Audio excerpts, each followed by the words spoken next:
soit l'honneur et la difficulté de commencer cette session. Je vous présenterai simplement un PowerPoint qui fait un petit peu le bilan et demain je présenterai avec un autre PowerPoint des perspectives. Alors celles qui me concernent plus spécialement dans le cadre du thème « Refuser le Christ, refuser l'histoire », c'est ce qui a trait aux questions islamologiques. Puisqu'on est le jour de la Pentecôte, je ne vous cache pas que si j'étais en meilleure santé, je serais engagé ou présent dans des quartiers où il y a des musulmans, mais je n'ai pas la santé pour ça, pour être sur le terrain, alors j'essaie de fournir des outils pour que d'autres soient sur le terrain. Sans parler aussi des difficultés théologiques qu'on abordera et qu'il faut évidemment aussi traiter dans l'Église. Donc, la problématique de ce premier PowerPoint qui ouvre notre session, c'est pourquoi les blocages par rapport à ce qu'on connaît aujourd'hui de la réalité de l'histoire de l'islam. Voilà. Il y a maintenant plus de 10 ans que j'ai sorti la thèse de 2004, Le Messie et son prophète. Et dès le début, la nécessité d'avoir en parallèle un site internet pour la faire connaître s'est avérée judicieuse.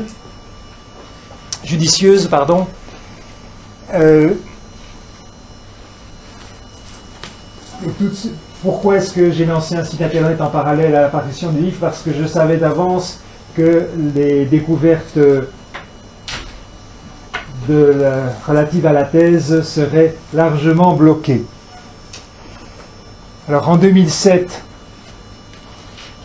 Écho a vu le jour,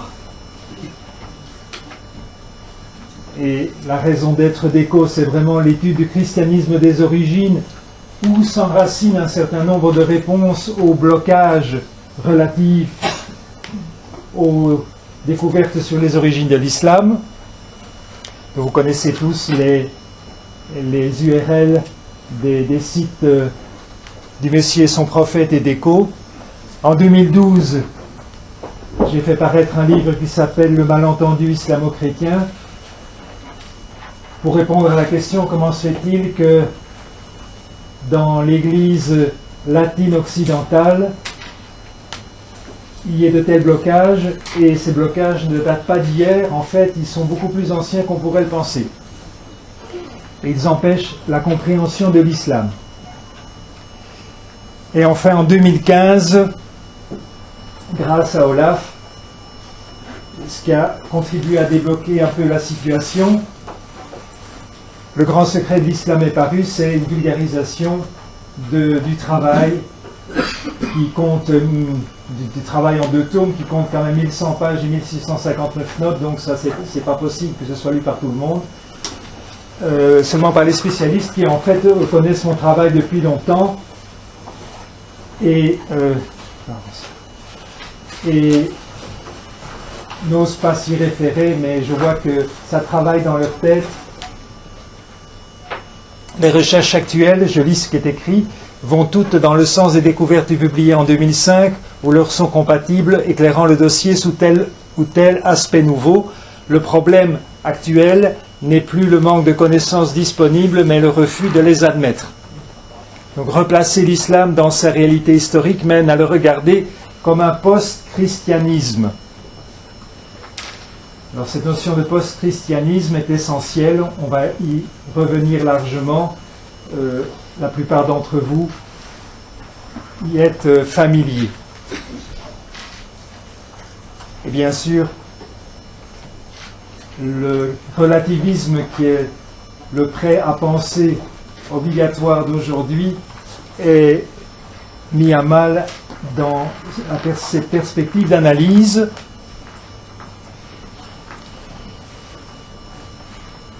Bon, ça c'est simplement pour visualiser ce qu'est le relativisme qui prétend se placer au-dessus des religions.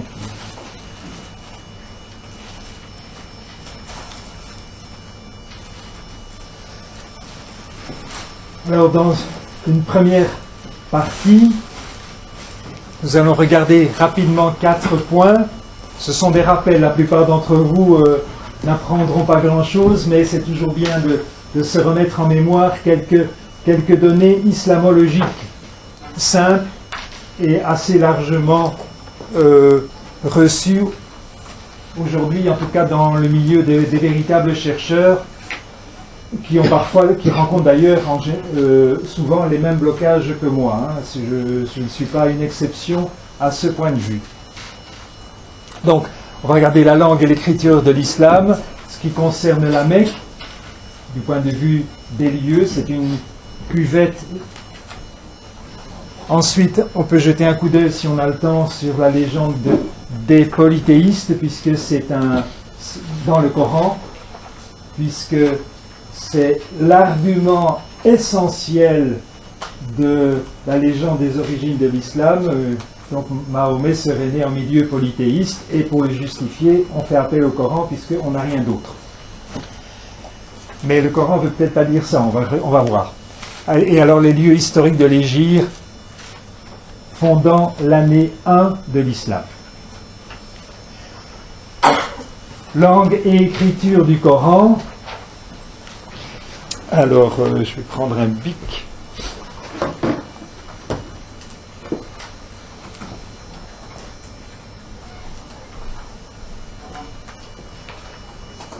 Tous les chercheurs savent que ni la langue du Coran, ni le type d'écriture ne correspondent à ce qu'on attendrait, c'est-à-dire à la région mécoise qui est ici. C'est dans cette région-ci que l'on trouve la langue arabe et les écritures correspondant à l'écriture du Coran. Sur des documents gravés. Donc, on parle ici d'écriture sud-arabique.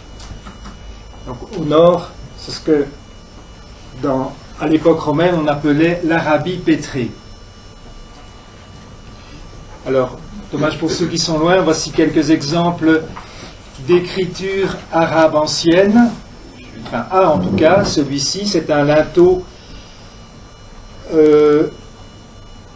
qui provient d'une ancienne église de Zabad en Syrie, 6e siècle, et l'inscription est trilingue. Donc on n'a pas eu de mal pour la déchiffrer.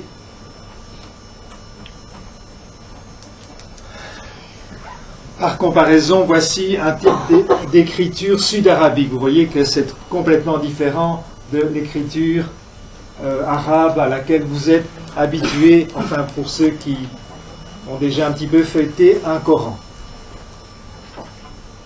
Un autre type d'écriture, écriture sabéenne, c'est encore tout différent. Donc ça date du 1er siècle et c'était trouvé dans la capitale des Kindites. Alors ça c'est une écriture arabe, bon pas bien faite, bon mais c'est une gravure un graffito, voilà, c'est ça, un graffito fait par quelqu'un, donc c'est pas un document officiel, donc c'est pour ça que c'est mal fait. Et où le trouve-t-on ce graffito? Près d'Aqaba, donc on est toujours dans l'Arabie pétrée. C'est pas l'aramien, ça? Pardon? C'est pas l'aramien? C'est l'écriture araméenne, ça. Non, c'est aussi comme ça. Alors, moi, on m'a dit Ils sont proches, mais... C'est proche, mais il y a aussi la compréhension du texte. Alors, j'ai pas la traduction. Alors, ça, en revanche, ça, c'est une belle écriture arabe coranique, trouvée près de la Mecque, mais tous les spécialistes savent que c'est un faux qui a été fabriqué autour de 2010. En plus, la signification du texte pue la fausseté à 1 kilomètre. Bon, je n'ai pas le temps d'expliquer. Bon, ça, mais personne ne prend cette inscription au sérieux. Mais on la trouve sur le web. Alors, nous passons au deuxième point. On a un problème, pas seulement avec l'écriture et la langue du Coran, on a un problème rationnel avec la ville même de la Mecque, qui est située dans une cuvette, donc la Mecque ou Makkah, et ici vous avez donc Mina avec le long périple que font les Hajj. Voilà une autre photo relativement ancienne. Il n'y a pas encore les constructions modernes. On voit ici le palais du roi Fahd. Donc la Kaaba est là. Le mont sur lequel le roi Fahd a bâti son palais s'appelle le mont Abu Qubais. Je vous signale parce qu'on va cette expression, on va la retrouver ailleurs. Une autre vue d'hélicoptère. Donc là, vous voyez donc la Kaaba ici. Là, on commence à construire les immenses tours. On a complètement détruit le centre. Et bien sûr, on n'a rien trouvé d'ancien, ce qui est quand même un problème pour une ville qui est supposée exister depuis des siècles avant l'islam. Il n'y a rien d'ancien.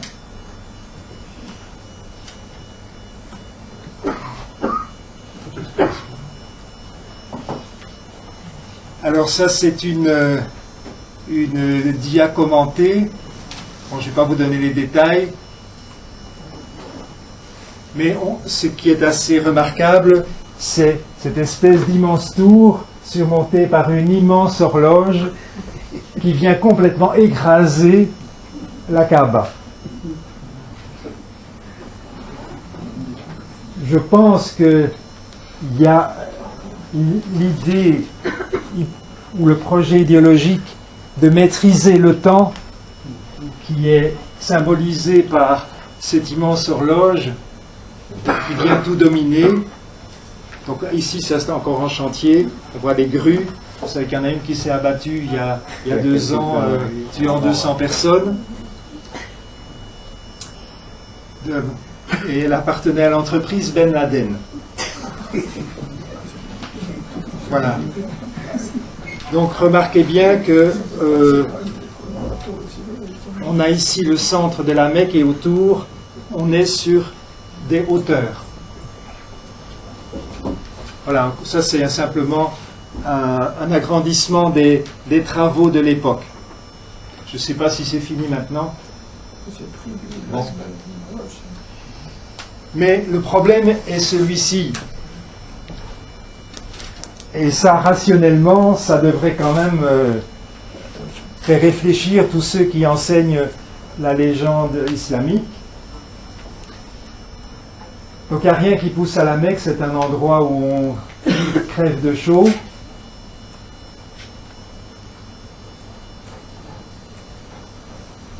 Seulement, il arrive quand même qu'il pleuve, et anciennement, j'ai fait les calculs, à peu près en moyenne tous les 10 ans, quand il pleut en même temps sur tous les petits monts qu'il y a autour de la cuvette, l'eau monte.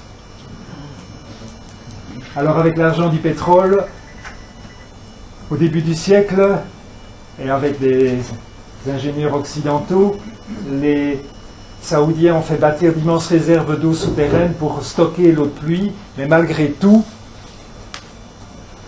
l'eau, quand il pleut autour, ça ne suffit pas, et non seulement l'eau monte à la Mecque, mais on meurt régulièrement noyé. C'est le seul endroit du monde où on crève de soif, mais où on risque de mourir noyé. Question, quelqu'un de sensé aurait-il pu bâtir une ville à cet endroit? Ou alors les gens de la région ont fait en sorte de ne pas dire à ceux qui voulaient bâtir une ville à un endroit complètement désert, donc sans passer, que précisément ce n'était pas un bon endroit. En tout cas, voici quelques images du niveau de l'eau en 1941. Donc là, il y a manifestement quelqu'un qui est en train de nager. La Kaaba actuelle date de 1631 parce que c'est une reconstruction. Elle a été complètement rasée par le déferlement d'eau de 1631. Alors en 1969, il y avait 2 mètres d'eau. Et en 2013, il y a eu 15 morts. Et comme il pleut de plus en plus, avec la modification du climat, donc il y a de plus en plus de problèmes d'inondation à la Mecque. Enfin, en tout cas, de plus en plus souvent. Donc ça, c'est encore 1941 ou peut-être plus tard. Donc l'enceinte autour de la Kaaba est inondée. Et là, en 2012, vous voyez les voitures emportées par les torrents d'eau. J'ai mis en dessous la référence sur YouTube, on voit les voitures emportées. Donc c'est une copie d'écran. Bon, on passe au 3e point. Donc je vous ai dit qu'on allait vite d'un point à l'autre parce que le temps elle nous est quand même compté. 3e point qui devrait attirer fortement l'attention de ceux qui, dans le milieu universitaire, continuent à enseigner la légende islamique, c'est la question des soi-disant polythéistes. En fait, on ne trouve pas le mot polythéiste dans le Coran, on trouve que le mot associateur. Et comme je vous l'ai dit déjà, la seule preuve que ces polythéistes existaient en Arabie, c'est ce qu'on veut lire dans le texte du Coran. Ce qu'on voit ailleurs, ce sont des gens qui sont très influencés par le christianisme, ou même des tas de tribus arabes chrétiennes, éventuellement peut-être certains influencés par le judaïsme, mais en tout cas, on ne trouve plus de polythéistes à la mode ancienne. Mais que dit le Coran? Alors, les arguments en faveur du polythéisme, donc mais quoi bien sûr, puisqu'on parle du polythéisme à propos de l'endroit où on a fait vivre Mahomet et d'abord Abraham. Donc, on dit que donc les arguments, c'est que des versets du Coran attribueraient à Dieu des filles déesses ou prétendraient que les Arabes enterraient leurs petites filles, ce qui, évidemment, ne serait pas une pratique chrétienne. Mais est-ce ça dont il s'agit?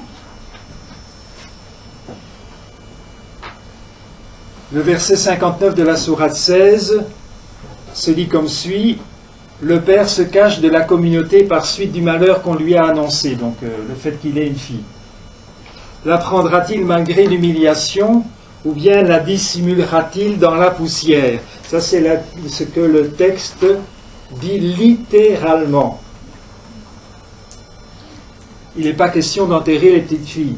Il est question de l'abandon. Ce qui était quand même une pratique romaine. Pas seulement pour les petites filles. Quand le pater familias romain ne voulait pas reconnaître l'enfant, que ce soit un garçon ou une fille, l'enfant était abandonné. Alors abandonné, souvent recueilli par d'autres pour être esclave ou pour d'autres objectifs pas très recommandables. Donc c'est de cela qu'il s'agit. Alors, tirer de ce verset que les Arabes étaient polythéistes, c'est quand même un peu gros. Alors, on continue. Et non, là, tu vas trop. Non. Alors, il y a un autre verset, dans une autre sourate, verset 51, la sourate 6, « Ne tuez pas vos enfants pour une pénurie de vivres ». Alors là, il suffit de lire le commentaire que donne Hamidullah, de sa traduction bilingue du Coran, pour voir de quoi il s'agit. Enfin, il commence par dire « Allusion à des pratiques païennes de l'Arabie ». Bon, ça, c'est les commentaires musulmans traditionnels. Mais, précise-t-il, si l'on s'adresse ici aux Juifs, comme l'atteste le verset 153, donc voilà, la bonne lecture, il la donne, ainsi que le contenu qui ne provient que des célèbres 10 commandements, il faudrait croire que les Juifs d'alors en Arabie pratiquaient quelque chose comme la contraception malthusienne de l'époque. En fait, on va voir plus loin que c'est une allusion à un épisode de l'Ancien Testament tout simplement. Donc là encore, pour dire que ce verset démontre que les Arabes étaient polythéistes, il faut quand même avoir beaucoup d'imagination. Enfin, et ça c'est la clé, on invoque surtout le verset 7 de la sourate 16, et il, alors c'est le verbe jahala,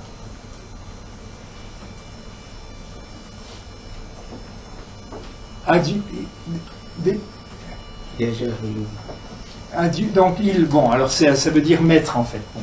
Ils mettent à Dieu des filles, pureté à lui, et à eux-mêmes ce qu'ils désirent. Bon, mais dans beaucoup de traductions, on a ils attribuent à Dieu les filles ou des filles, pureté à lui, et à eux-mêmes ce qu'ils désirent.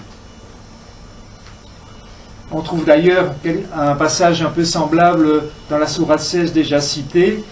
Ils mettent à Dieu ce qu'eux-mêmes n'aiment pas, et leur bouche profère le mensonge, qu'à eux serait le bien suprême. À eux sera le feu, oui. Alors, quel est le sens de ce verbe? Est-ce que c'est attribué ou est-ce que c'est voué? En réalité, et surtout quand on lit dans le contexte, il s'agit d'une moquerie de celui qui endoctrine les Arabes, des Arabes chrétiens, pour se moquer de la consécration religieuse féminine. Il y avait en Arabie, un peu partout, des monastères masculins et féminins. Il y avait pas mal de moniales arabes, et c'est certainement là, d'ailleurs, qu'est née l'écriture arabe du Coran. On se demande d'où elle sort, parce qu'il y a eu évidemment des traductions de la Bible en arabe, dans ces monastères au moins. Donc la plupart des nomades ne savent pas écrire, pour eux c'est inutile, la seule chose qui compte pour eux c'est de savoir compter. Donc c'est pour ça que la plupart des documents anciens sont des livres de comptes, C-O-M-P-T-E, parce qu'évidemment on peut retenir par cœur, même dans une civilisation orale, on ne peut pas retenir par cœur des chiffres. Il faut, si on tient une comptabilité, il faut la mettre par écrit. En revanche, quand ce sont des textes quand ce sont des récitatifs, on n'a pas besoin de les mettre par écrit, on peut les retenir par cœur.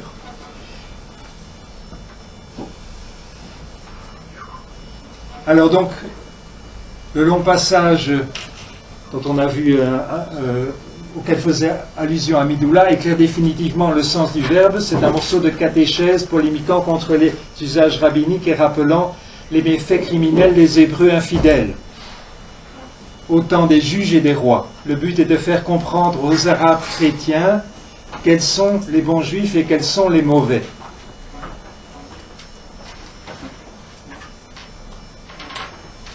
Voilà, bon, ça on l'a vu déjà. Alors,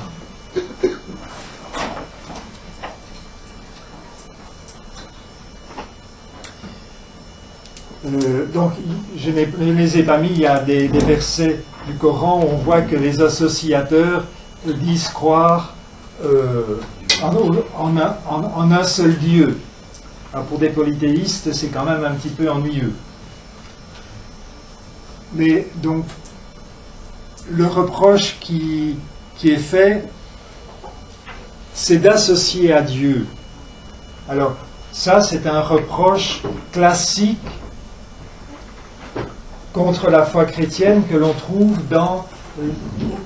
déjà bien avant l'islam, dans les polémiques rabbiniques contre le christianisme. Et le reproche, c'est pas seulement d'associer Jésus à Dieu ou de faire de Jésus un Dieu, mais c'est aussi de faire de l'Esprit un Dieu à côté de Dieu. Et c'est bien sûr ce que l'on trouve dans le verset 116 de la sourate 5 qui a donné des cheveux blancs à beaucoup d'islamologues. Que dit le texte ? C'est un des nombreux textes du Coran qui concerne le jour du jugement. Alors pour la prédication coranique primitive, telle que elle a dû être prononcée par le ou les prédicateurs qui endoctrinaient des Arabes chrétiens, le jour du jugement est un thème absolument central. Et bien sûr, c'est Jésus qui est l'acteur central du jour du jugement. Et donc ici, il dit, là c'est un dialogue entre Dieu et Jésus que le prédicateur imagine au jour du jugement, quand Dieu dira, Jésus, fils de Marie, as-tu dit aux gens, prenez moi et ma mère pour deux divinités en plus de Dieu, ou à côté de Dieu.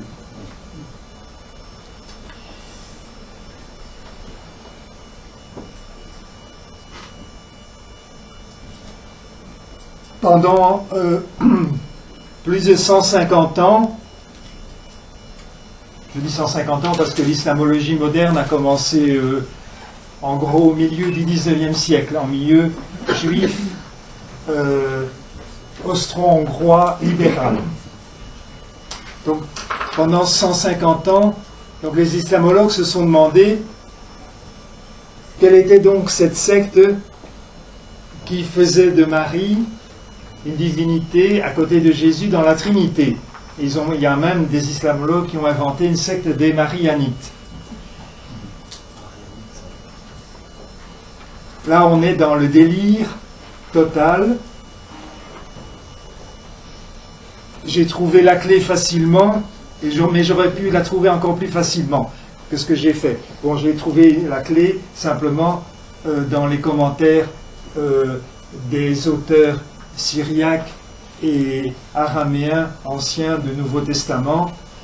Pour eux, donc, l'Esprit Saint, donc l'Esprit qui est un mot féminin, est la mère de Jésus, c'est une expression tout à fait habituelle. En fait, j'aurais pu poser la question à n'importe quel chrétien chaldéen ou assyrien, il m'aurait répondu tout de suite. J'ai eu l'air fin, d'ailleurs, quand je suis allé voir Monseigneur Petrus Youssif, qui est aujourd'hui retourné vers le Seigneur, pour lui poser la question. Il était assis à son bureau, il me regarde, il ouvre de grands yeux, et puis il se lève, il se tourne vers le mur. Sur le mur, il y avait un calendrier, et en bas du calendrier, le mois où on était, il était marqué « Prions l'Esprit Saint, Mère de Jésus ». Donc pendant 150 ans, il aurait suffi qu'un islamologue pose la question à un chrétien chaldéen pour avoir la réponse. Alors pourquoi ils n'ont pas fait ? Parce qu'ils étaient dans le dogme que les gens à qui le prédicateur du Coran s'adresse ne peuvent pas être des Arabes chrétiens, mais on ne fait pas de la science avec des dogmes historiques. Il n'y a pas de dogme en histoire, il n'y a que des documents et des convergences de faits et d'indices. Et alors on comprend bien l'ironie du verset. Donc, il s'agit bien donc d'une mise en cause de la Trinité. Il y a d'ailleurs un autre verset du Coran où c'est tout aussi explicite. Et bien sûr, alors, en dessous, j'ai mis un pour petit rappel que pour les prédicateurs de ce qui va devenir par la suite le Coran, donc ceux qui associent sont voués à l'enfer, ainsi que ceux qui caffarent, c'est-à-dire qui couvrent. Alors je n'ai pas l'intention de vous préciser de qui il s'agit, c'est sur le site du Messie et son prophète, mais c'est une manière tout à fait coranique et un peu explicitée dans le Coran, et pas tout à fait fausse, de désigner les juifs rabbiniques. Enfin, les uns et les autres, les chrétiens et les juifs rabbiniques, sont voués à la géhenne, donc à l'enfer, comme vous le savez. Alors, point suivant.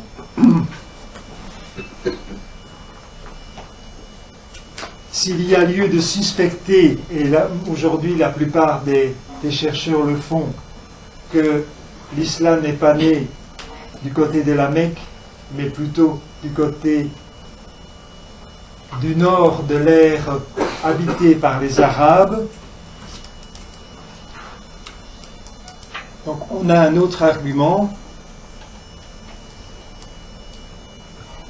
Donc on recherche alors les lieux possibles où cet enracinement devrait être situé, et on trouve des choses très intéressantes dans le nord de la Syrie, une région où il ne vaut mieux pas aller pour l'instant.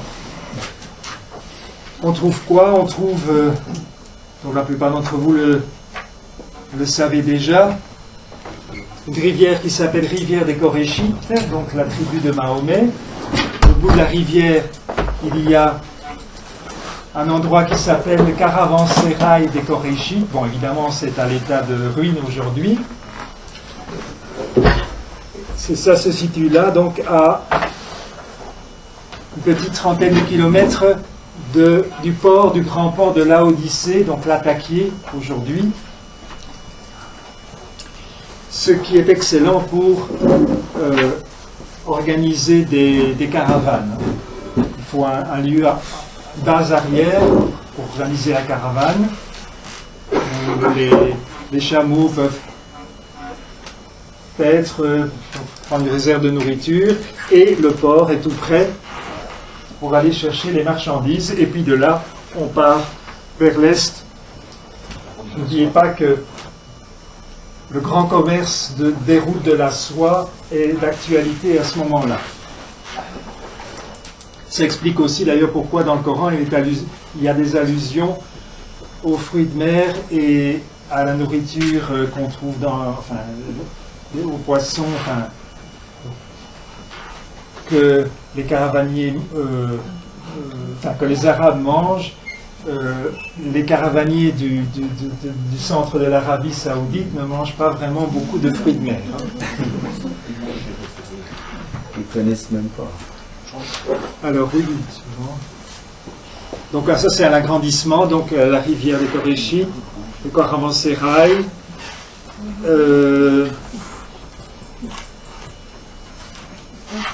Abu Kobaï, c'est un petit mont, donc dont le nom se retrouve comme par hasard à la Mecque. Et c'est pas tout. Vous avez donc le mot même de Makkah qui correspond à des lieux dans cette région, mais qui se trouve aussi dans la Bible. C'est à l'origine le nom d'une tribu. Vous avez alors une série de lieux qui rappellent les Nazaréens, mais je ne vais pas... Ah oui, ici, vous avez aussi un lieu qui s'appelle Abu Kaaba, donc un petit mont. Donc le nom de la Kaaba se trouve là, et nulle part ailleurs. Nulle part ailleurs. Vous pouvez chercher dans tout le Proche-Orient une appellation semblable, vous ne trouverez pas. Donc tout ça, c'est dans un rayon de même pas une centaine de kilomètres.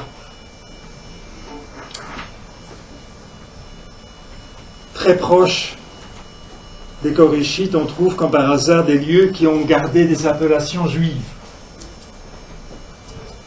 Bon, j'en dirai pas plus, mais voyez un peu le contexte géographique des Koréchites. Et puis je rappelle, j'en profite pour dire que ces Koréchites sont signalés au 5e siècle par un auteur syriaque comme étant d'abominables pilleurs dans la région irakienne, et puis on les retrouve au 6e siècle comme paisibles caravaniers. Alors, je pense qu'une telle chose n'est possible que parce qu'ils se sont convertis.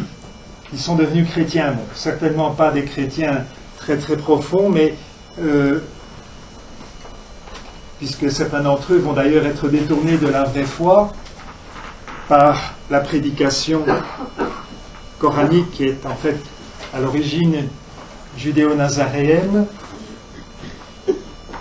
Mais il est indubitable que si on met tous ces éléments ensemble, on doit penser que les Arabes auxquels la prédication coranique s'adresse sont des chrétiens, et d'ailleurs la plupart des tribus arabes étaient chrétiennes. Il y avait des monastères partout, et il y avait même des prêtres qui accompagnaient les nomades, qui accompagnaient les caravanes. On trouve en Arabie à plusieurs endroits des églises de plein air. J'ai pas mis la dia, mais j'en ai trouvé une. Bon, ce sont des choses quand même qui indiquent que le polythéisme dans lequel on fait naître l'islam est vraiment une légende. Alors pourquoi est-ce que cette légende a été inventée? Bon, beaucoup le savent, mais vous pouvez le deviner. C'est simplement pour partir imaginairement d'une table rase, puisque les juifs et les chrétiens sont supposés avoir falsifié la révélation qu'ils ont reçue. Il fallait donc que, pour que Dieu redonne sa révélation, qu'on parte d'un terrain vierge, donc polythéiste, et c'est pour ça qu'on l'a inventé en fait.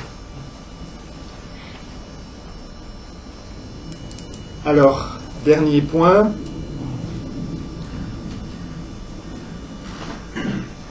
Si la Mecque n'est pas à l'origine de l'islam, évidemment, l'hégire s'explique autrement. La date, elle est connue, c'est assez bien étayé. Donc 622 a été considéré, évidemment, après coup, c'est toujours après coup, comme l'année 1 de l'islam. C'est que, bien sûr, on a considéré après coup qu'il s'était passé quelque chose de très important à cette occasion. Ça ne peut pas être simplement, comme le raconte la légende, Mahomet qui fuit la Mecque et trouve refuge à Médine. Il s'agit de bien autre chose qui a été occultée après coup. Alors je vous donne la clé, mais c'est vraiment un résumé, donc excusez-moi de ne pas développer suffisamment la question. On peut considérer que en 622, la fuite de certains Koréchites du nord de la Syrie vers Médine a pu être interprétée après coup comme une fuite providentielle au désert, à l'image du peuple hébreu qui a quitté l'Égypte pour aller au désert pendant 40 ans avant d'aller prendre la terre promise, parce qu'en réalité, le but de ceux qui ont endoctriné les Arabes chrétiens du nord de la Syrie, c'est-à-dire les Judéo-Nazaréens, c'est d'aller prendre Jérusalem et la Palestine qui doit être le centre du salut mondial. Tout indique, en tout cas selon les traditions islamiques elles-mêmes, qu'à Yatrib, donc c'est l'oasis qu'on a appelé Médine plus tard, il y avait des judéo-nazaréens, c'est-à-dire des cousins de ceux qui sont dans le nord de la Syrie, et c'est donc tout à fait logique que des Koréchites et des judéo-nazaréens de Syrie aient cherché refuge à cet endroit. Alors pourquoi ? Parce qu'en 622, donc, les armées byzantines, ça c'est le contexte historique réel, sont en train d'arriver tout doucement. Depuis Byzance, l'empereur Héraclius est en train de reconquérir l'est de l'empire byzantin qui avait été pris par les Perses quelques années auparavant. Voilà le contexte. Alors on va avancer parce que... Ah oui, donc ça c'est simplement une petite remarque. J'ai tronqué légèrement la carte en l'inclinant pour pouvoir proposer sous un seul regard donc Rome, Byzance et Yatrib. Deuxième partie. Où en est-on des blocages ? J'ai mis blocage catholique, mais il faudrait dire chrétien, puisque ce n'est pas simplement dans l'Église latine occidentale. Alors il y a 4 facteurs qui expliquent que plus de 10 ans après donc l'apparition du Messie et son prophète, les choses n'ont pas beaucoup bougé malheureusement. Alors, j'ai listé 4 facteurs, je vous les lis, puis on les reprendra un par un. Les rêveries conceptuelles comparant les religions, l'expression « les religions » est à manier avec beaucoup de prudence. C'est justement quelque chose qui n'existe pas, les religions, mais on va le rappeler pourquoi. Deuxième facteur, le jeu conceptuel qui va du rejet de la rencontre du Christ après la mort à l'idée de substitut au baptême. Bon, beaucoup d'entre vous sont déjà au courant de cette question, mais je vais la synthétiser. Troisième facteur, l'idée que tout le monde nous aime, donc le mal n'existe pas. Vous verrez ce qu'il y a lieu d'entendre par ce facteur. Et quatrième facteur, les blocages liés à certains intérêts géostratégiques, c'est-à-dire l'influence sur l'Église de facteurs extérieurs. Bien entendu, ce n'est pas négligeable. Alors, premier facteur, il faut être conscient du fait que les rêveries conceptuelles tuent la foi. C'est ce que j'ai développé dans le livre de 2012. Si l'on compare les religions en les regardant comme des jeux de concepts, c'est ce qu'on fait dans tous les départements universitaires de religion comparée. Par exemple, on va dire, voilà, dans le christianisme, il y a le concept de créateur, mais dans l'hindouisme, il n'y a pas le concept de créateur. Dans le christianisme, il y a le concept de révélation. Alors, il y a, qu'on trouve aussi dans l'islam, dans le judaïsme. Enfin bon, on transforme le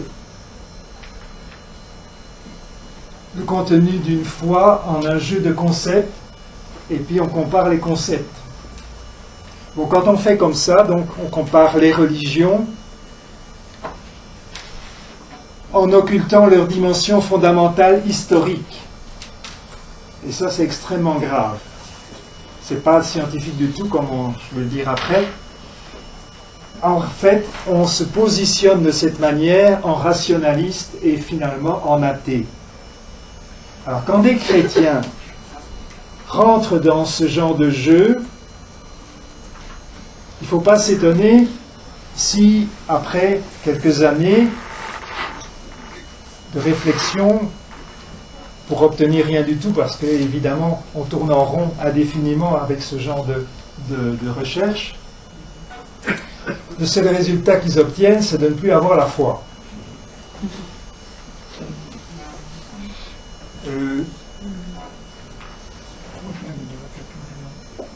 Bon, j'en dirai pas plus ici, mais vous comprenez un petit peu de qui je parle. Alors, au contraire, ce qui affermit la foi, ce sont les 4 points suivants. Ici, il y en a 3, il y en a un quatrième qu'on verra après. Le premier, c'est de voir combien le Christ est au centre de l'histoire. Jean-Paul II l'a affirmé plusieurs fois. Saint Jean-Paul II avait des intuitions très fortes. Malheureusement, il les développait rarement, en tout cas en théologie, c'était plus un philosophe. Et là, il touchait quelque chose d'essentiel. Nous allons le voir plus loin. Alors, il faut réserver le terme de religion aux cultes anciens, c'est-à-dire antérieurs à la révélation judéo-chrétienne. Si vous employez le terme religion de manière globale, vous entrez dans les jeux de concepts en vous positionnant en dehors d'un regard de foi. Et en fait, vous, sans vous en rendre compte, vous utilisez la manière de penser de ceux qui sont contre votre foi.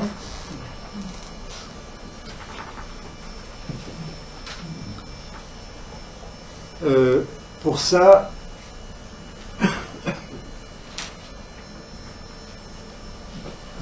le pape Benoît XVI faisait toujours très attention. Et en plus, il employait souvent le mot religion au sens de vertu de religion, c'est-à-dire attitude religieuse de piété par rapport à Dieu, etc., avec une dimension de culte. Ça, c'est un peu la définition philosophique. Il n'employait pas le mot au pluriel. On peut l'employer au pluriel si on parle des cultes anciens. Alors là, ça c'est justifié, autrement pas. Troisième point, les phénomènes religieux apparus après le christianisme, il faut les appeler des post-christianismes. Il est absolument impossible qu'un phénomène religieux apparu après le Christ, après le Christ et l'évangélisation par les apôtres, soit indépendant du christianisme. Alors vous allez dire, oui, mais si c'est à l'autre bout du monde, eh bien même à l'autre bout du monde. D'abord, pour ce qui est de la jungle de Bornéo, il n'y a pas eu de phénomène religieux nouveau apparu après le christianisme. Là, ils en sont restés à leur polythéisme ou alors je ne sais pas quoi, jusqu'à ce qu'ils soient, les tribus du centre de Bornéo, jusqu'à ce qu'elles soient en contact avec des Occidentaux.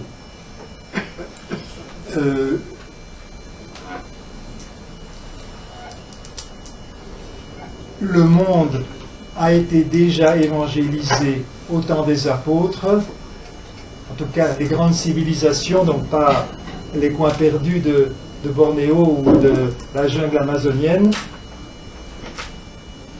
Et les phénomènes nouveaux tels que l'islam sont nécessairement en lien étroit avec ce qui s'est passé avant, c'est-à-dire l'évangélisation par les apôtres et leurs successeurs. Et ce post-christianisme, ça on peut le dire, on va le justifier plus loin, ces post-christianismes peuvent être appelés des contrefaçons de la révélation. Alors reprenons ça par un schéma très simple, mais qu'on ne voit pas dans les cours de catéchisme, ce qui est quand même extrêmement dommage, parce qu'on peut se demander après ce que les enfants pensent. Avant Jésus, il y a eu une multitude de sociétés et de cultes anciens, divers, Alors, on ne parle parfois de paganisme, mais là c'est un mot que je vous déconseille d'utiliser parce qu'il ne veut rien dire. On met ensemble des choses extrêmement diverses. Les cultes anciens sont extrêmement divers. Alors, ce qui a précédé immédiatement Jésus, c'est bien sûr 1800 ans de préparation à travers le peuple hébreu. 1800 ans à peu près d'après les historiens.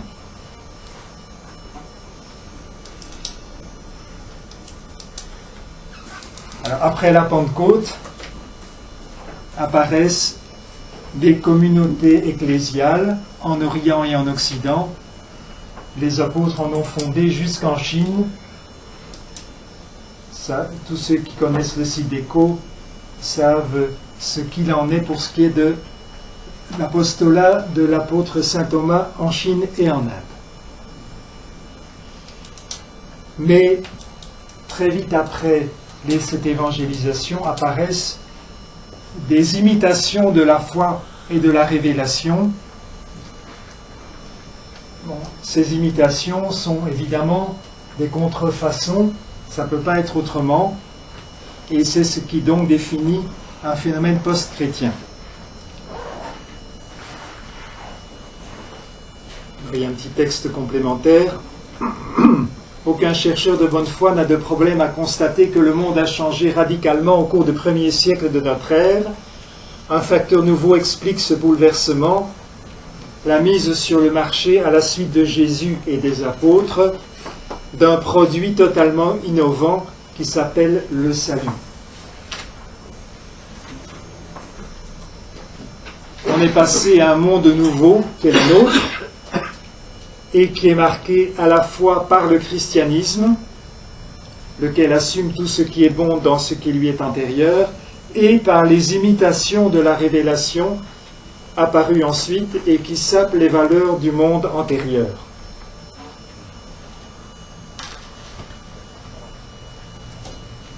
Là, c'est presque des constatations que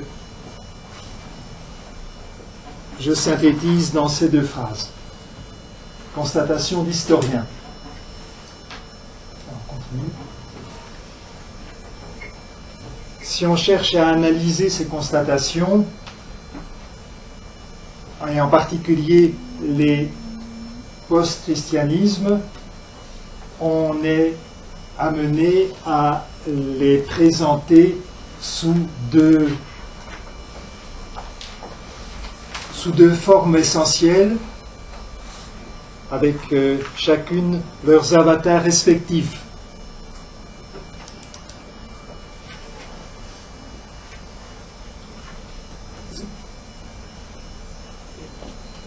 Chacune de ces deux formes de dérive de la foi chrétienne développe un aspect du salut en négligeant l'autre. Il y a l'autorédemption, c'est-à-dire la gnose et tous ces avatars qui regardent le mécanisme du salut vécu individuellement ou personnellement. Cette puissance qui est donnée aux personnes qui la reçoivent à la Pentecôte,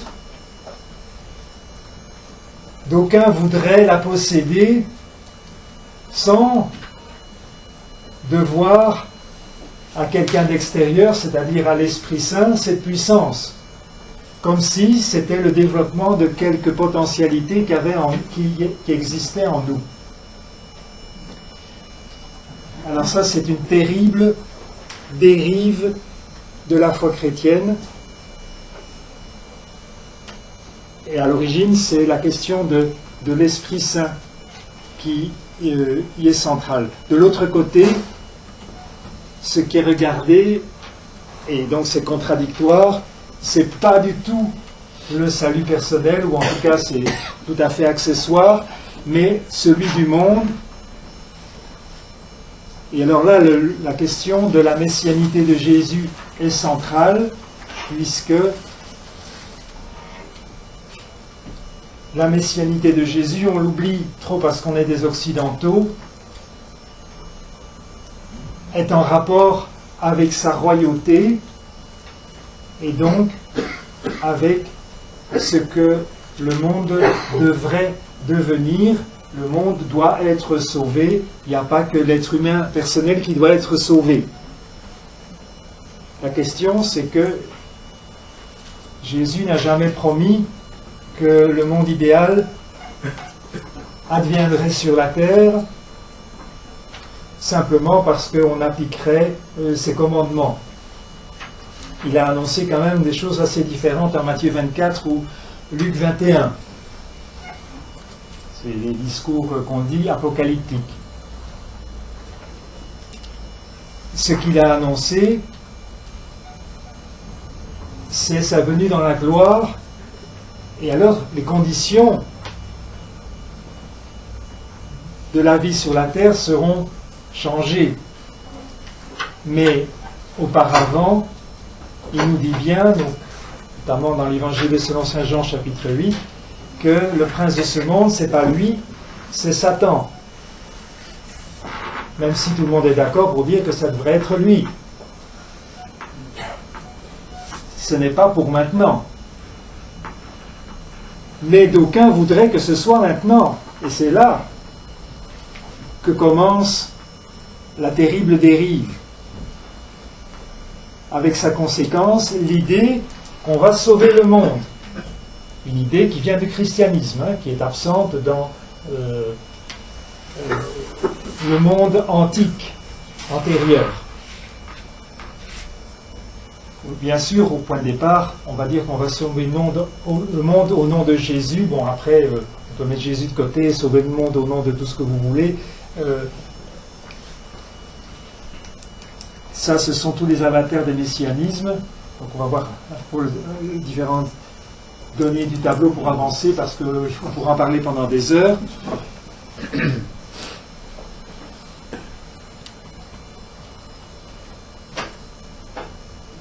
Pour la dérive gnostique qui prône l'auto-rédemption, chacun est Dieu. Bon, on ne va pas dire que Jésus est Dieu, mais de toute façon, on l'est tous. Et à chacun sa vérité. Un grand slogan d'aujourd'hui. Hein. On vit dans une société qui est complètement gnostique. Hein. Mais elle est aussi terriblement messianiste. C'est l'idée de la société nouvelle qu'on est toujours en train de créer et qui sera meilleure, si pas parfaite, dans quelques années. Il faut y croire, n'est-ce pas? Nous allons bâtir un monde idéal. Alors bien sûr, dans les deux cas, il y a une caste de gens qui se voient au-dessus des autres.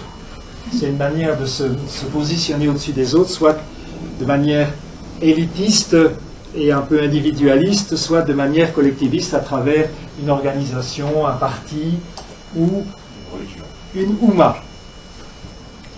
Bon, alors on va continuer.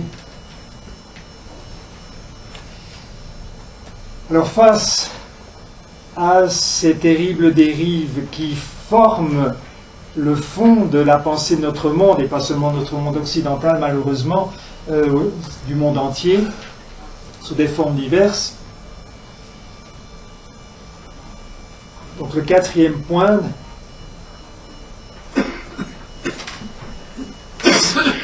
c'est nous inviter à retrouver le sens de l'histoire. Pour rappel, le Nouveau Testament nous indique que depuis la Pentecôte, nous sommes dans les derniers temps.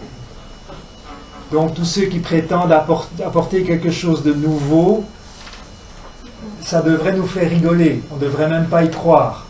Pour nous chrétiens, si on est un peu au courant de ce que dit le Nouveau Testament quand même, il n'y a rien de nouveau depuis le 1er siècle. Il y a simplement le développement de ce qui s'est mis en place au 1er siècle, c'est-à-dire l'évangélisation du monde et aussi malheureusement les imitations, les contrefaçons de la révélation, qui se sont aussi développées dans le monde sous des formes diverses depuis lors. Mais ça ne fait jamais rien de nouveau. et il n'y aura pas non plus de choses nouvelles demain.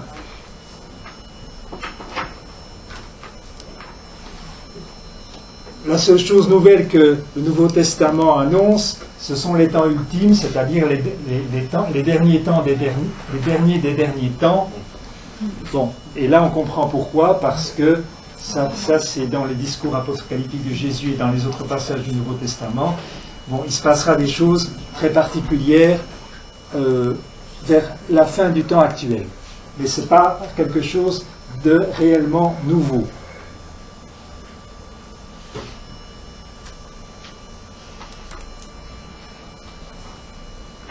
Alors, le deuxième,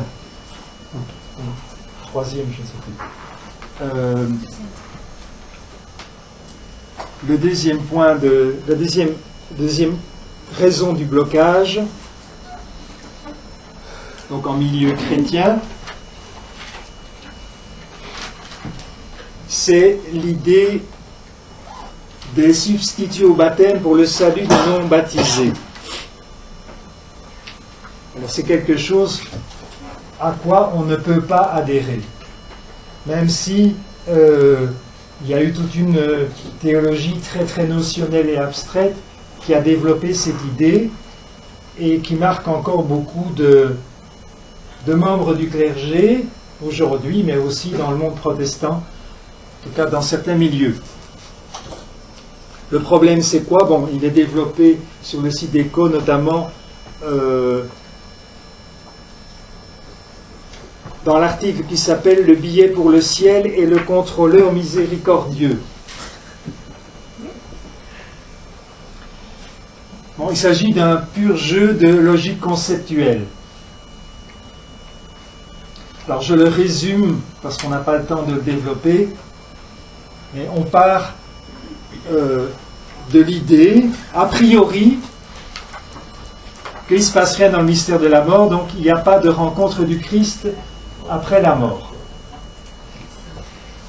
Alors, s'il n'y a pas de possibilité pour ceux qui n'ont pas rencontré le Christ pendant leur vie de le rencontrer après la mort, il y a un problème pour que, avant leur mort, ils aient un billet pour aller au ciel. Puisque c'est la rencontre du Christ qui donne un billet pour aller au ciel. Enfin, c'est même plus exactement le baptême selon la théologie chrétienne et selon ce que Jésus a dit lui-même. Alors, que faire?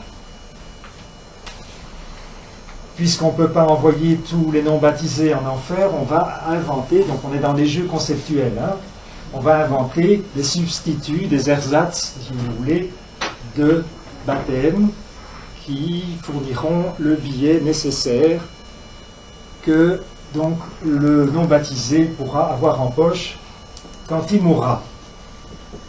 Évidemment, ça pose un tas d'impasses. Par exemple, comment peut-on imaginer que quelqu'un puisse recevoir la grâce du salut sans le savoir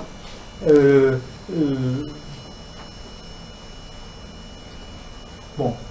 Et Benoît XVI s'est élevé complètement contre ces jeux de concepts. Et la réponse radicale, il l'a donnée dans des numéros du catéchisme de l'Église catholique qu'on lit trop peu. C'est les numéros 634 et 635, qui sont malheureusement beaucoup trop condensés. Alors je sais de très bonnes sources par un des collaborateurs donc, du cardinal Ratzinger à l'époque, que c'est lui-même, avec ce collaborateur et Monseigneur Schönborn de Vienne, qui se sont attelés à ces numéros 634-635, donc qui font partie de sept numéros relatifs à la descente du Christ aux enfers. Alors, ce qui est dit dans ces numéros, alors je résume le résumé, et ça doit être considéré comme l'enseignement du magistère aujourd'hui, c'est que dans le mystère de la mort que Jésus a accepté de vivre, ce qu'on appelle donc sa descente aux enfers, l'enfer au pluriel, le Pochéol, en son âme, et parce que on sort du temps et de l'espace, et parce que son âme est divine, elle a rencontré l'âme de tous les défunts qui sont morts avant lui, en même temps que lui et après lui.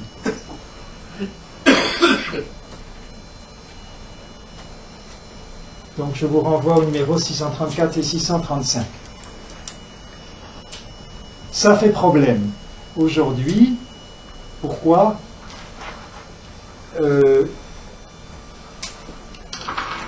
Un jour, j'ai eu des échanges par correspondance avec un prêtre de la communauté d'Emmanuel, et il était contre ce que donc le catéchisme de l'Église catholique enseignait, et la raison pour laquelle il était contre, il dit si la rencontre du Christ après la mort est déterminante pour le salut, alors ça dévalue les autres religions. Voilà l'argument qu'il me donnait. J'ai bien compris que son souci, et c'est pas seulement le sien, c'est de valoriser toutes les religions.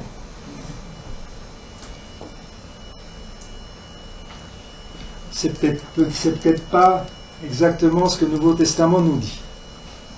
Alors, on continue. Alors, un autre blocage est de type un peu psychologique. On s'est habitué en Occident à penser que tout le monde nous aime. On peut reprendre la chanson du livre Moyen à vouloir des sous, donc tout le monde il est beau, tout le monde il est gentil. Hein. C'est un film qui date de 1976. Il y a des caricatures bon, c'est pas un grand chef-d'œuvre, enfin, c'est Jean-Yann, quoi.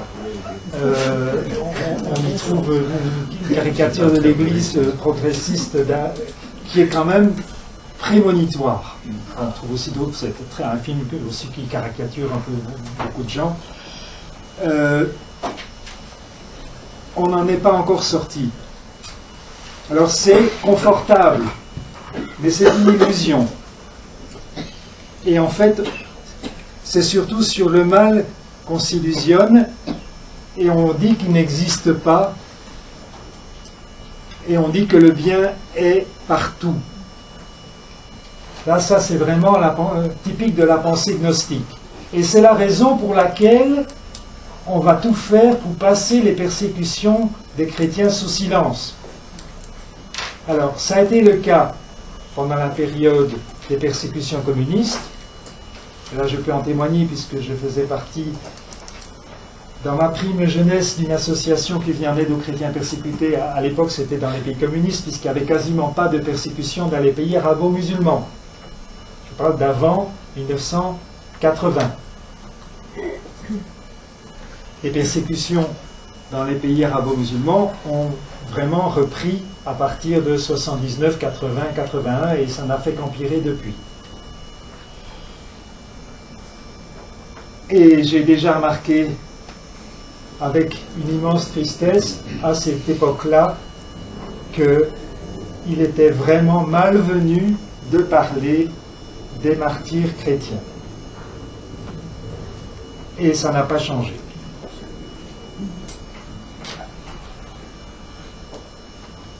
Bon, vous comprenez pourquoi dans ce schéma.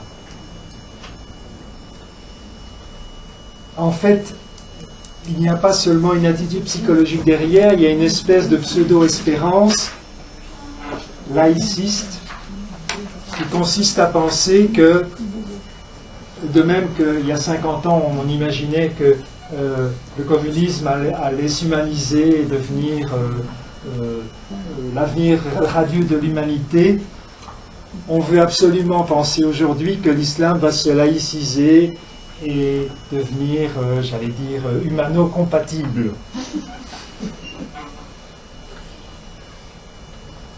Donc on est en face d'une espèce de pseudo-espérance. Alors c'est toujours très difficile de réfuter quelque chose qui n'est pas démontrable et qui n'est pas démontré, c'est-à-dire quelque chose qui est de l'ordre d'une espérance. Donc vous comprenez que le blocage est profond et ce n'est que le troisième facteur. Ah oui.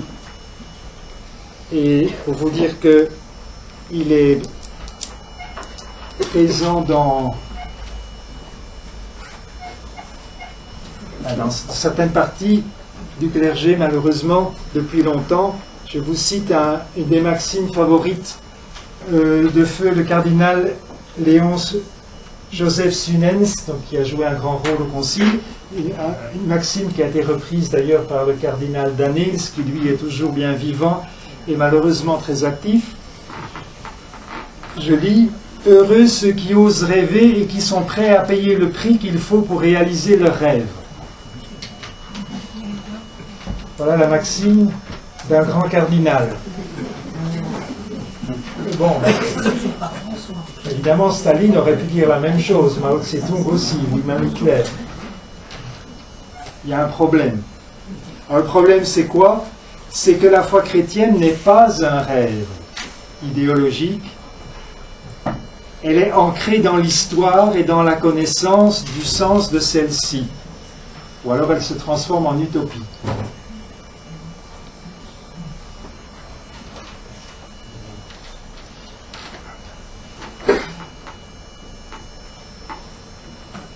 Alors en matière d'utopie, donc on a affaire à des espèces d'espérance. Ça c'est un schéma que j'ai fait il y a quelques années, vous allez en voir après un autre qui est mieux fait, mais au moins vous pouvez comparer. C'est un bon argument apologétique, dire qu'au fond, il faut que les laïcistes qui prétendent que l'islam va se laïciser, en fait, ils raisonnent selon un schéma qui est semblable aux musulmans eux-mêmes. C'est-à-dire que dans les deux cas, on donne à l'histoire un sens thématisé selon trois étapes. Un passé obscur,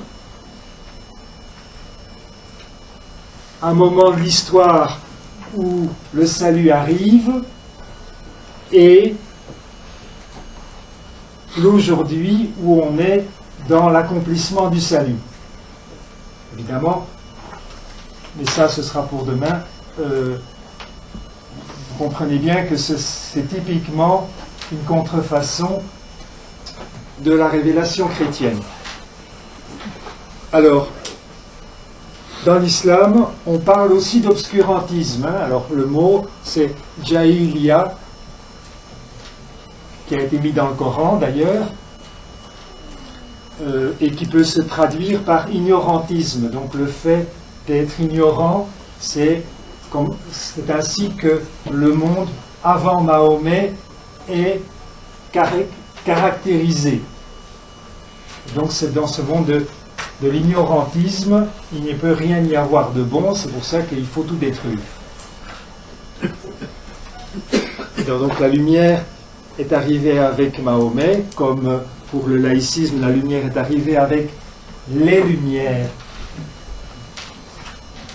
du XVIIIe siècle, et puis on passe à l'époque de l'accomplissement du salut, dans les deux cas, et on imagine un accomplissement de l'histoire.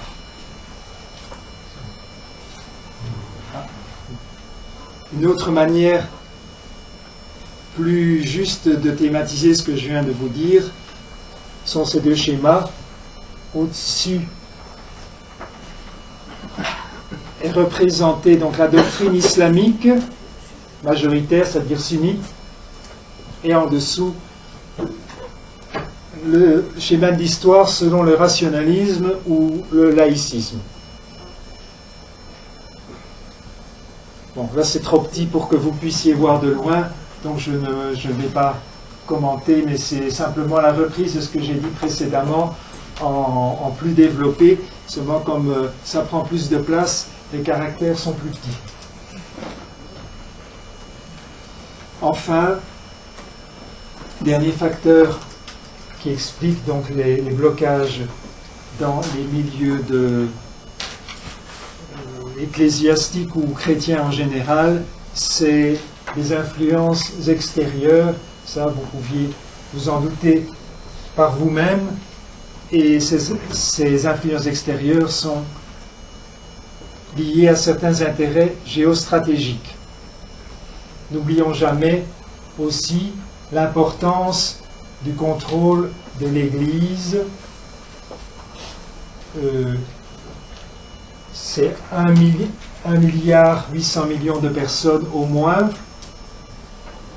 Vous vous rendez bien compte que ceux qui rêvent de dominer ce monde ne sont pas insensibles au contrôle d'une Église qui est quand même assez bien organisée hiérarchiquement.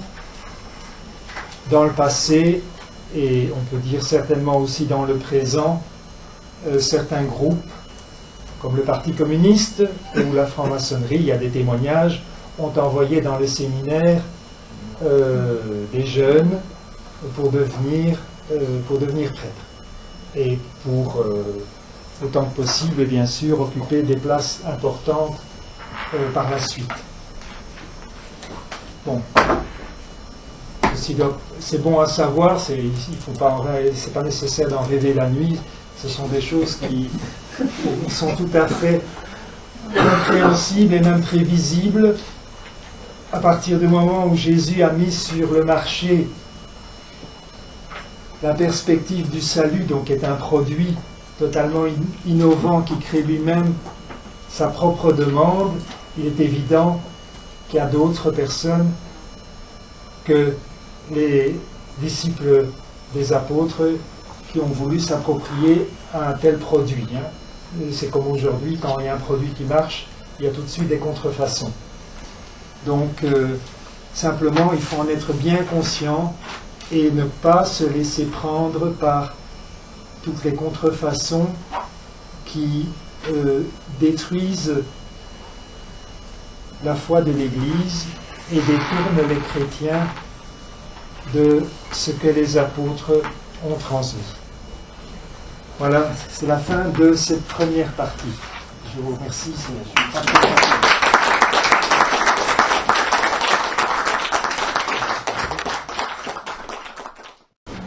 Donc, comment est-ce qu'on est passé de l'histoire réelle à la légende? Oui, c'est ça. Comment c'est fabriqué la légende? Bon, eh bien d'abord, Mahomet a été occulté. Pendant 50 ans, on n'entend plus parler de lui. Pourquoi? Parce qu'il fait partie justement de ce qu'il faut occulter. Alors pourquoi faut-il occulter le passé judéo-nazaréen? Et ce sont les califes qui ont pris le pouvoir, qui, à partir de Oumar, qui ont cette politique. Alors ça, c'est une question qui pour nous est extrêmement simple, mais qui peut poser un petit problème aux historiens qui ne sont pas habitués à tenir compte dans l'histoire d'éléments théologiques. Vous verrez demain dans le montage, il y a deux sources qui indiquent très clairement que Mahomet annonçait la redescente imminente de Jésus sur la terre. On verra demain ce que signifie cette redescente. Ce n'est pas exactement ce que nous chrétiens nous attendons. En tout cas, ça devait être pour bientôt, et la condition de cette redescente, c'est qu'ils puissent entrer à Jérusalem, et donc c'est ceux qui se considèrent comme les vrais juifs et les vrais chrétiens, donc les judéo-nazaréens, avec leurs alliés arabes, et d'abord repris la ville et les alentours. et même, si possible, rebâtit le temple ou quelque chose qui en tiendrait lieu. Ça, c'est fait fin 637-638. Il y a au moins une source islamique qui dit que, avec l'aide d'Arabes, des Juifs ont rebâti Al-Baït, donc ça veut dire le temple. Hein. On peut traduire, c'est comme ça qu'on dit le temple. Et en plus, il s'agissait d'un cube et non pas de l'octogone que vous voyez aujourd'hui.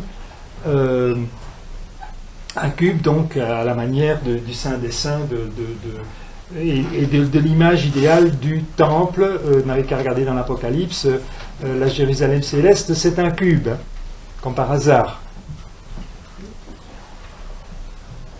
Donc, les conditions du retour de Jésus, enfin de sa redescente plutôt, étaient réunies. Alors le problème, c'est que justement, c'est pas arrivé. Mais excusez-moi, mais à ce moment-là, ils avaient conquis Jérusalem? Oui, en 637, oui. Ah, les Arabes, mais les Arabes venant du Sud alors? Oui, venant de Médine. Oui. Ils avaient essayé d'abord en 629. Comment peut-on avoir, pour raconter à des gens, comment peut-on avoir le passage, les étapes qui ont fait que des gens qui étaient dans le nord de la Syrie se sont retrouvés effectivement dans le sud pour la conquête, parce que la conquête c'est quand même fait à partir du sud. Oui, mais là, vous sautez des années. Là. Oui. Le passage, enfin, il y a un groupe qui quitte le nord de la Syrie en 622. Oui. En 629, une première fois, ils essaient de prendre la Palestine et Jérusalem. Ils sont battus par les Byzantins. Et il faut attendre, plus tard, après la mort de Mahomet d'ailleurs, pour que ça se réalise. Mais tout ça est bien expliqué dans le livre Le grand secret de l'islam, hein. Il y a des exemplaires ici, c'est précisément un des points qu'il faut avoir clairement à l'esprit. Et alors on comprend le retournement des généraux arabes et puis sans doute des Koréchites qui au fond jouent aux guerriers pour le compte des Judéo-Nazaréens depuis près de 25 ans à ce moment-là. Il faut compter que ça commence probablement en 614, lors de l'invasion perse. Donc c'est des gens d'un certain âge, et ils se rendent compte que ce qu'on leur a dit, que Jésus allait redescendre, ça ne se passe pas, et que Jésus ne va pas venir leur donner le pouvoir sur le monde. Donc, réaction normale, on liquide les chefs judéo-nazaréens, qui sera occulté plus tard dans la légende sous la forme de Mahomet qui tue les Juifs. Alors, évidemment, Mahomet ne s'est pas amusé à tuer des Juifs.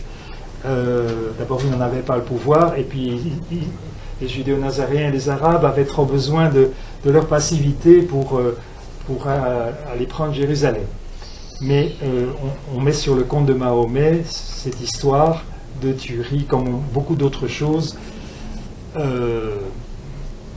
Je n'insiste pas là-dessus, puisque, précisément, la fabrication du personnage de Mahomet sera une nécessité postérieure pour répondre au besoin de justifier le pouvoir pris sur le Proche-Orient d'une autre manière que à la manière des Judéo-Nazaréens. Alors que sont devenus les Judéo-Nazaréens? Les chefs ont été liquidés, mais pas les autres, à condition qu'ils la bouclent et qu'ils servent les nouveaux maîtres du Proche-Orient.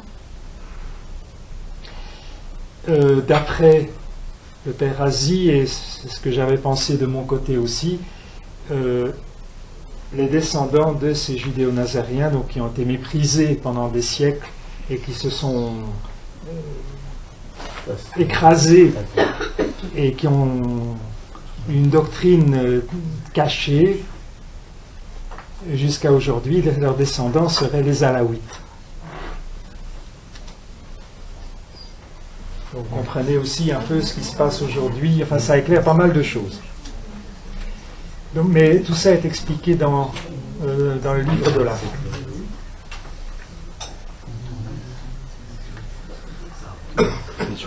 Question. L'année dernière, on a parlé de journaux de la création d'une chaire de systémologie ou de France ou quelque chose comme ça. Ils avaient l'air de dire qu'ils voulaient discuter des recherches actuelles. C'est pas très clair. Est-ce que ça fait référence aussi à les travaux Mais dans toutes les universités du monde, il y a des départements d'études des religions où on fait semblant de faire un peu d'islamologie. Alors le seul endroit où on fasse vraiment de l'islamologie, c'est-à-dire où on fait des recherches officiellement sur les origines de l'islam et sur l'histoire du Coran, c'est à Bruxelles, à l'Université libre de Bruxelles, qui est une université assez ouvertement franc-maçonnique. Et c'est le paradoxe, c'est pas à l'Université catholique de Louvain. Je vous dis ça parce que j'ai un de mes amis qui est parisien, qui est islamologue, qui n'aura jamais de lieu d'enseignement en France, mais qui va donner des cours à cette université à Bruxelles. En Allemagne aussi, il y a des centres Alors, spéciaux. il y a, alors, en Allemagne, aux États-Unis, en Angleterre, il y a des chercheurs qui font des bonnes recherches, mais de manière assez individuelle.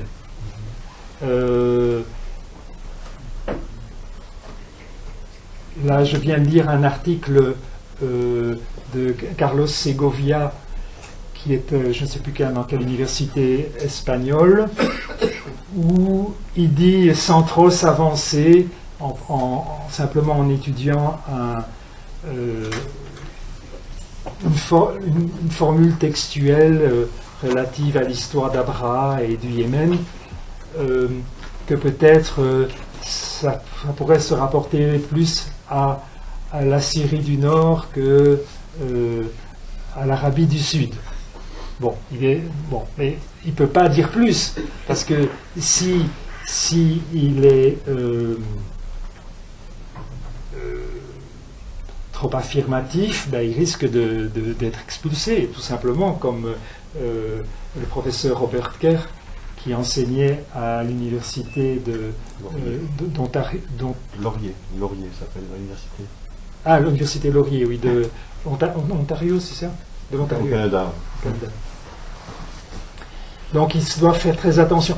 Mon ami qui s'appelle Guillaume Di, qui donc est parisien mais qui enseigne à Bruxelles, est parfois invité à parler à des étudiants dans des cercles d'études de l'islam qui abordent des questions islamiques en France par tel ou tel professeur.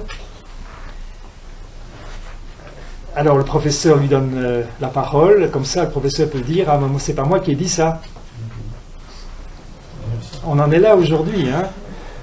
Il n'y a aucune liberté de recherche.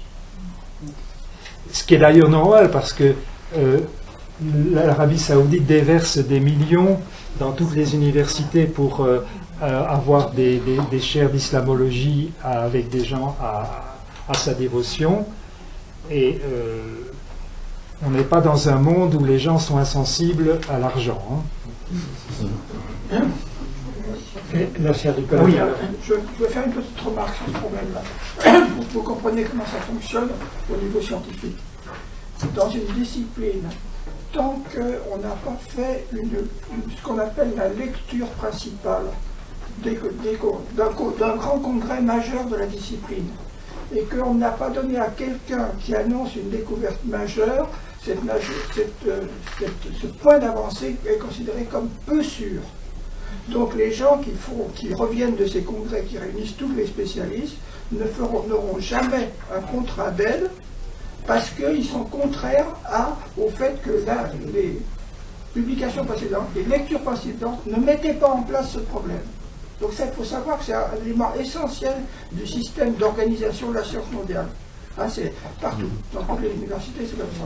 Donc ça veut dire que tant que nous n'aurons pas une lecture introductive acceptée par des gens qui sont les responsables des grands colloques, eh bien, ça ne pourra pas être débouché sur derrière une recherche conséquente officielle.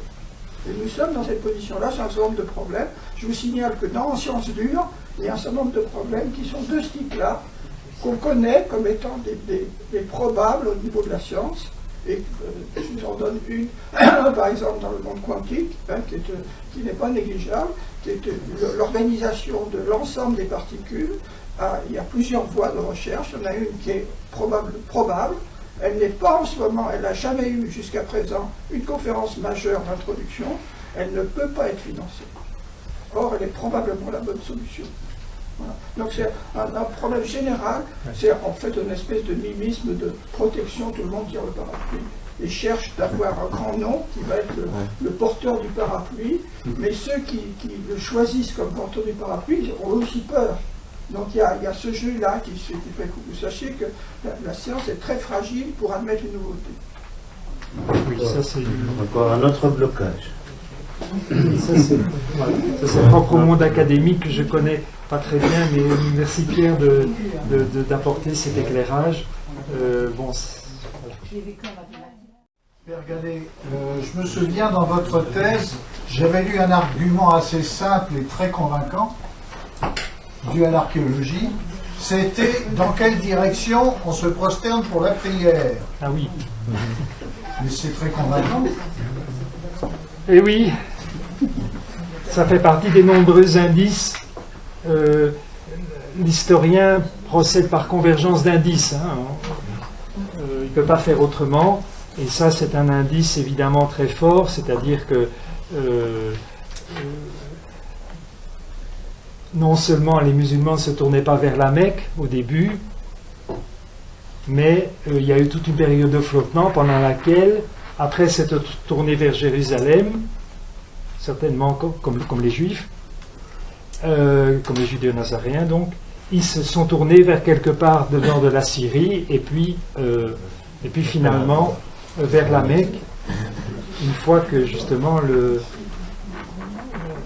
selon la reconstruction historique qu'on peut faire, à partir du moment donc où la ville a été construite, pour servir de passé fictif aux Arabes polythéistes, mais d'abord donc aux descendants d'Abraham, puisque la première idée que les califes ont eue pour justifier leur pouvoir à eux comme chefs arabes, c'est de dire c'est pas les judéo-nazaréens, donc des juifs, que Dieu a choisi pour être les maîtres du monde, c'est nous arabes, parce que nous sommes les vrais descendants d'Abraham. Il suffisait d'y penser, tout simplement.